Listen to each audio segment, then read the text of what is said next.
This lesson is on operations with radical expressions. So radical expressions just basically means that it has a square root, and operations means we're going to be adding, subtracting, multiplying, and dividing radical expressions. So before we begin the operations, go ahead and hit pause on this video and try the opener. There are 4 problems simplifying radicals. And when you get an answer to all 4, then hit play and check and see how you did. So for number 1, for root 32, we should break this up as root 16 root 2, and that becomes 4 root 2. In number 2, root 60 can break down by root 4 root 15, and root 4 becomes a 2, so final answer is 2 root 15. Number 3, square root of 360. Now 360 is a really big number, but if I just take away the 0, I notice that 36 is a perfect square. So if I divide by 10 and get 36, which is a perfect square, those are my 2 factors, 36 and 10. Now, does it divide by 4? Yes, 4 times 90. But 90 divides by 9, which is also a perfect square. So if you do it that way, you should eventually get the right answer in the end, but it's going to be more steps. So if you could find the largest perfect square factor right away, that'll save you some work. So this becomes a 6 root 10. And number 4, if I have root 16 over 81, this is root 16 on top and root 81 on the bottom. Root 16 is a 4 and root 81 is a 9, so that just becomes 4/9. All right, so next, if you don't have your calculator with you, please go ahead and get it. It says to use a calculator to determine which of the following statements are true. So hit pause on the video and go ahead and try 1 and 2, typing those in your calculator. And you're going to get messy decimals, but it doesn't matter. What you want to see is if what you have on the left side of the equal sign and the right side of the equal sign are the same or not. Okay, so go ahead and try that. So for number 1, root 3 plus root 3, when you put that in the calculator, and then when you put root 6 in the calculator, these are not equal. You should not have gotten the same thing. So that is false. For the next one, when you add root 3 plus root 3, and then you put root 2 root 3 in the calculator, those should have been the same. So the first one was false and the second one is true. So basically, to add or subtract radical expressions, the radicands must be the same. The radicands must be the same. That is the number that's under the square root. Those have to be the same in order for you to add or subtract. So in this case, root 3, they are the same. So to add them, it's like saying how many root 3's are there? Well, you have 1 root 3 plus 1 root 3. 1 plus 1 is 2 root 3. So this is the correct way for number 2 on how to add radicals. You don't add the numbers underneath, like how the property with multiplication works. Okay, that does not work with addition. So the one way to kind of look at this, since you have to have like radicands, is it's kind of like combining like terms. So example 1 is just reviewing algebra, how to combine like terms. If you have 4x plus 6x, you can add and get 10x. Notice the variable x does not change. But if you have 4 of them and 6 of them, then you have 10 of them. So you just add the coefficients, and that's how it'll work with radicals as well. 8y minus 1y is equal to 7y. And those are the only 2 examples here. So in these examples, we had all like terms. But just to kind of make up another example C real quick, if I had 5x plus 4y, I can't add those because now my variables are different. X and y are different. They're not like terms, so I cannot combine those. All right. So with radicands, it works the same way. If I look at example 2, all these problems already have like radicals, like radicands, but in example 3, notice that now it starts to change where I have root 7 and then root 2, and those are different. So That's the difference between these first two examples. So going back up to example 2, it's kind of like our problem right above, but instead of an x, we have a root 5. So 4 root 5 plus 6 root 5.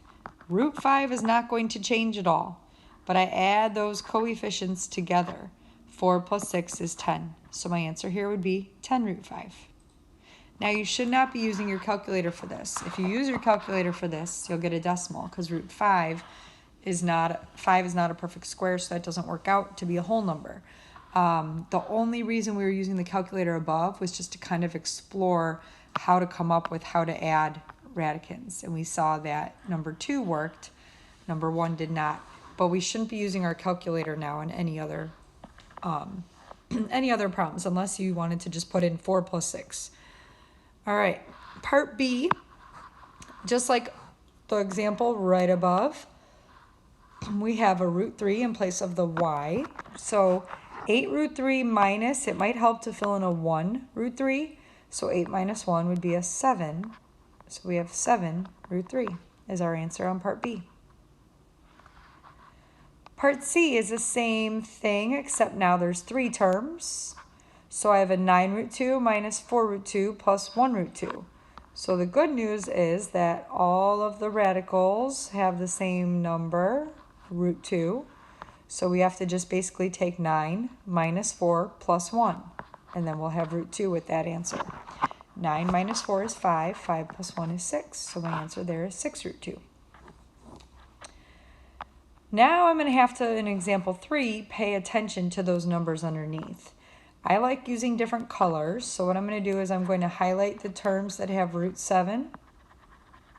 And then I'm going to, with yellow, then I'm going to switch to pink and highlight these terms that have root 2. So if I start with the yellow, I have 3 root 7 minus 8 root 7. Well, 3 minus 8 is negative 5 root 7. And then in pink, 5 root 2 minus 2 root 2. So 5 minus 2 is a positive 3 root 2. So there's my answer on part A. So it's just like combining like terms where x's can only be added to x's and y's can only be added to y's. Root 7s can only be added with root 7s and root 2s can only be added with root 2s. Very different from multiplying. All right, part B. Why don't you go ahead and give this one a try and then hit pause. And when you're ready, hit play and check it. Okay, so here, if we use our highlighting strategy again, I'll use one color to highlight all the terms that have root 5. And then actually there's only one other term left, so that one will just stay the same. So 7 root 5 plus 3 root 5 is 10 root 5. And then I have minus 10 root 2. And you should stop there. That's your final answer. Why can you not subtract these? Because these are not like radicants, so those have to stay separate. All right, next example is adding and subtracting again, but this time it says with unlike radicants, which we also kind of saw in example 3, but this time they're not alike, but if we simplify one of them, then they could be possibly alike.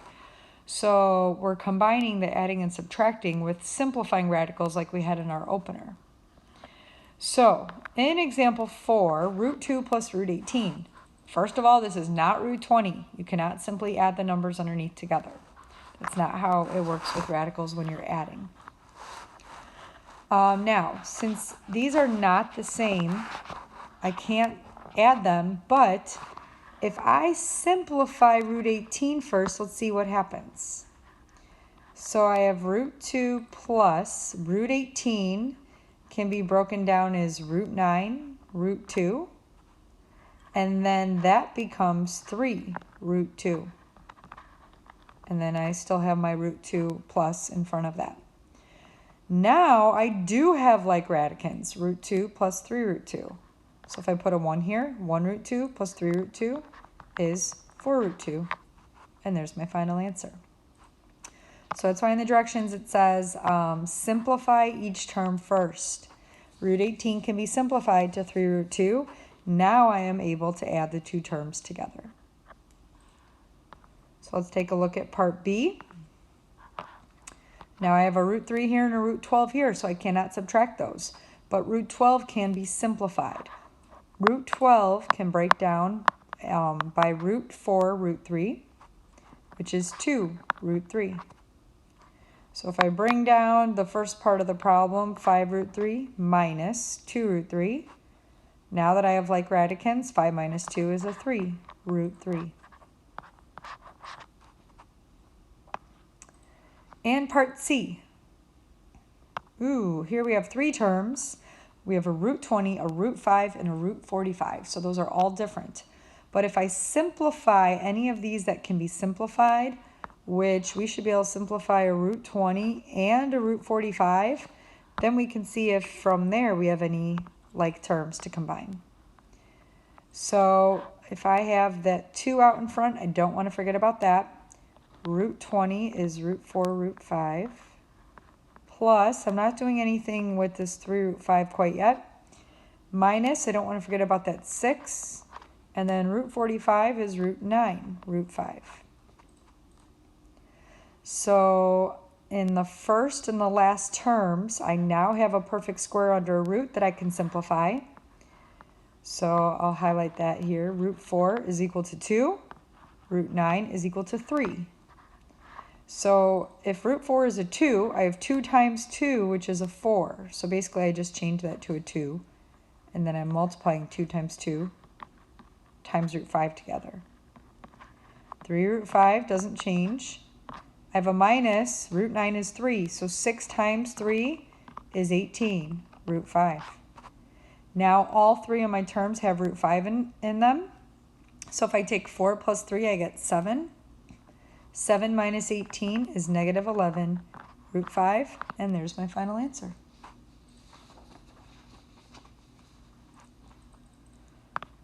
All right, next example, example 5, says simplify each expression.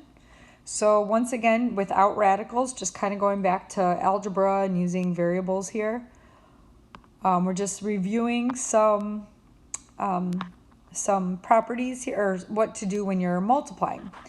So when we have 4x times 2x, you multiply the 4 and the 2, and then you multiply x and x. Now when we added, the variable didn't change, but when you're multiplying 2 powers with the same base, you need to add the exponents.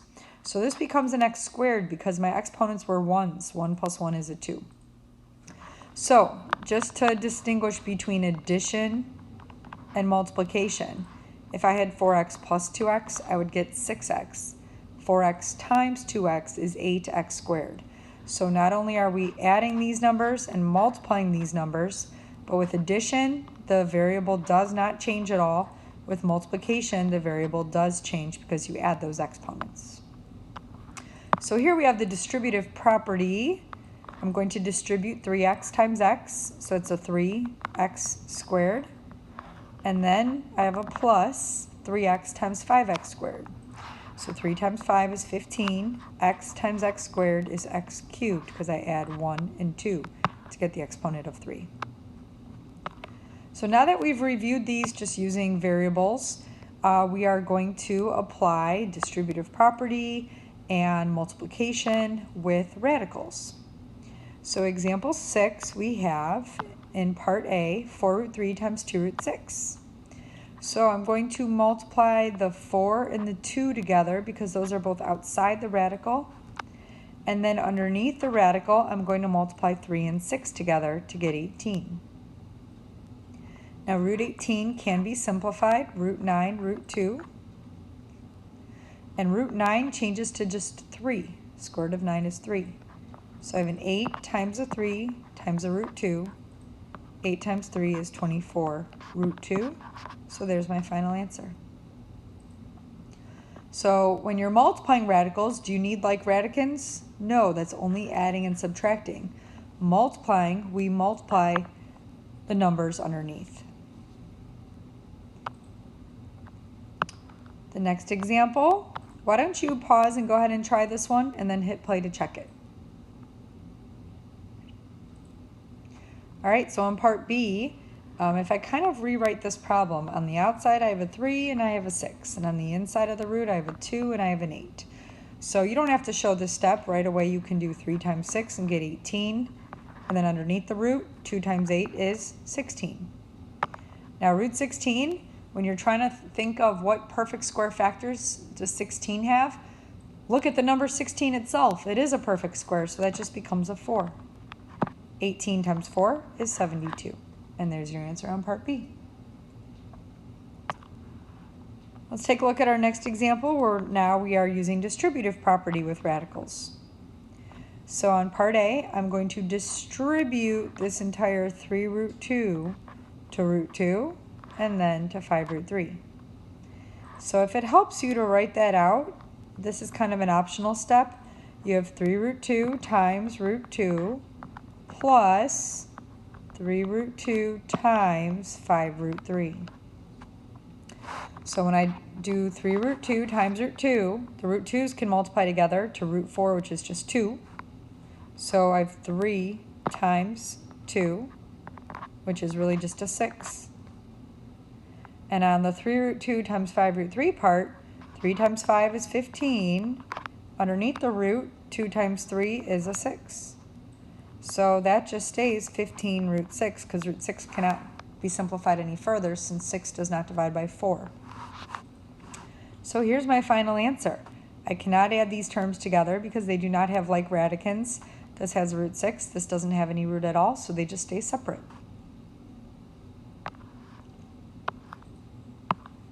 On this one, I'm going to skip that first step that I had done and just try to multiply 2 root 5 times 6 root 2 right away. So the 2 and the 6 multiply to a 12, and then underneath the root, 5 and 2 multiply to 10. Then I have a minus, and now I'm multiplying 2 root 5 by root 10. So the 2 is the only number outside the root, but then 5 and 10 multiplied together underneath the root multiply to 50. So can I subtract these? No, because I don't have like radicals or like radicans. But in the second term with root 50, that can be simplified. Okay, so I have a 12 root 10 minus 2 root 50. Now since root 50 is root 25 root 2, we don't want to use root 5 root 10 or we get, that's kind of how we got the 50 in the first place. 5 and 10 are not perfect squares, but 25 is.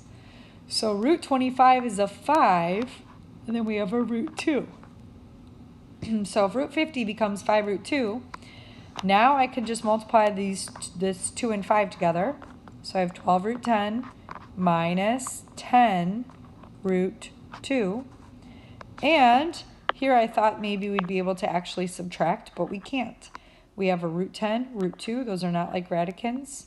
This is our final answer. We did still have to do the simplifying because we don't want our answer to have any radicals that are not simplified, meaning they can divide by a perfect square. So you don't want to leave root 50 in your answer. So you do still have to simplify it, but once you simplify, you can't subtract here. You just leave it as two separate terms. All right, last section for today is example 8, and we're simplifying each expression. What we're going to see now is radicals where it's not just numbers, but there's some variables underneath as well. So let's take a look at part A. What I can do here to start out is separate all three of these under different roots. So I have a 16 under one root, an x to the 8 under one root, and a y to the 6 under another root. Okay, so with the root 16, that part's easy. We just get a 4. Now the part with the variables, let's talk about that for a minute. If you think about how when you have the square root of something squared, the square root and the square just cancel each other out, that's kind of the method I'm going to use here. So under this root, I have x to the 8th power. But instead of the 8th power, I want to think what's being squared. So what exponent would go in the parenthesis here? Well, since I'm raising a power to a power, these numbers would have to multiply to 8. so I could put a 4 there. So if you agree from properties of exponents that x to the 4th to the 2nd is the same as x to the 8th, now the square root and the squared can just cancel each other out, and I get x to the 4th. All right, you could also think of it as I have root x to the 8, which is root x to the 4 times x to the 4. Okay, and if the same thing is underneath twice, root x to the 4, root x to the 4, I could separate those. And anytime you have the same thing under the root, basically you just get x to the 4th. Okay, you could also like think of this as you have 8 x's underneath. And if you take the square root of 2 of them, you just get 1x. If you take the next 2, you get another. And if you take the next 2, you get another. And if you take the next 2, square root of x squared, you get an x again, and now you have x to the 4th. So whichever of these explanations makes most sense to you, here's kind of the shortcut now. The shortcut is, if it's under a square root and the exponent is 8, we ended up with a 4, you can just divide by 2. So on this last part, to explain that once more, you could think of this as y cubed times y cubed. And root y cubed times root y cubed is just y cubed. Or you could think of it as root y cubed squared, and the square and square root cancel each other out. So let's write out our final answer here, which is just combining these 3 parts. These were all multiplied together, so we don't have any pluses or minuses. We have 4, x to the 4th, y to the 3rd. I am not going to do this much work on the next problem or two. I'm just trying to show you that if you just take this number for your exponent and divide it by 2, 8 divided by 2 is 4, 6 divided by 2 is 3. You can get your answer that way. So why don't you go ahead and try part B. Hit pause, give B a try, and then hit play to check your answer. All right, if I start by separating root 8, root a to the 10th, root b squared. Root 8 is root 4 root 2, so that becomes 2 root 2. A to the 10 becomes a to the 5th, and b squared just becomes b. So notice that all my radicals didn't go away. I still have a root 2 underneath a radical. So I have 2 root 2 a to the 5th b, or you could write this as 2a to the 5th b and then root 2 at the end. So usually if there's a part with a root like this, if you put it at the very end, it's nice because if anything else comes after it, then sometimes it's hard to tell if that's under the root or not. For example, when we write out 2 root 5, why don't we put root 5 then 2? It might look like root 52. So that's why usually the root part comes at the end. Okay. In part C, we have all variables this time. If I separate them, I have root x to the 4th, root y to the 5th, and root z to the 9. Now, what we don't want to do is get decimal exponents or fraction exponents. So if we do the same thing that we've done on the first 2 examples, where we just take that exponent and divide by 2, this would be x squared, no problem. But this would be y to the 5 halves, or 2.5, and this would be z to the 9 halves, or 4.5. We do not want to do that, so I'm going to erase that part. These are odd exponents, and that's why we run into a little bit of an issue on part C, because those exponents are odd. But what I'm going to do is, instead of having y to the 5th, let's make it y to the 4th times y, and just kind of break that up. And then here, instead of z to the 9, let's do an 8 and then just the 1 that's left over. So if I break it up, I now get an even exponent here and here, and then I just kind of have an extra 1 left over. So if I separate this, root y to the 4 and root y, and root z to the 8 and root z, and don't forget about your x squared, now you can simplify these roots that have an even exponent underneath. So x squared is still just x squared. Root y to the 4th is y squared. The root y, I'm just going to keep root y. Root z to the 8. 8 divided by 2 is 4, so it's z to the 4th. And then I keep root z. So the final answer will look like this: x squared, y squared, z to the 4th. And underneath the root, I have a y and a z. So in my final answer, once again, I put everything in front of the root that was outside of it, and then anything underneath I can put together. And here's what my final answer would look like. So this last section, example 8, was dealing with variables underneath the root. And if you have a variable with an exponent, if the exponent's even, you just divide by 2. If it's odd, then break it up. And it's kind of like you're using remainders. Like when I had y to the 5th, 5 divided by 2 is 2. 5 divided by, like, how many times does 2 go into 5? Twice with a remainder of 1. How many times does 2 go into 9? 4 times with a remainder of 1. So it's kind of like thinking of it that way. So break it up where you kind of take out one y and one z and then have an even number remaining. All right, this concludes our lesson for today, which once again was on operations with radicals.